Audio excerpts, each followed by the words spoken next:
From unmanned vehicles, advanced sensors to different kinds of robots, you can be amazed by the cutting-edge technologies displayed here in the city of Wooxi, East China's Jiangsu province.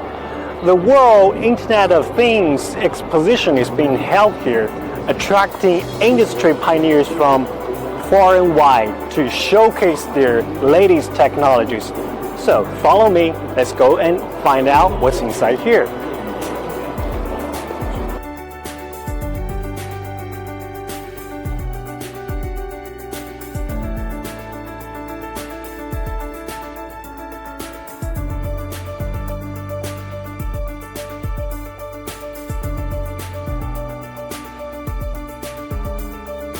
这次我们物博会的话，主要推出的是集成式的工业机器人的应用，包括有协作机器人、工业机器人。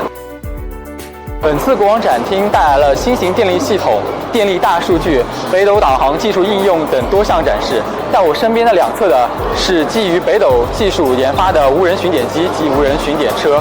这辆无人巡检车具有 L4级无人自动驾驶技术，可大幅提升巡检效率，降低人力成本。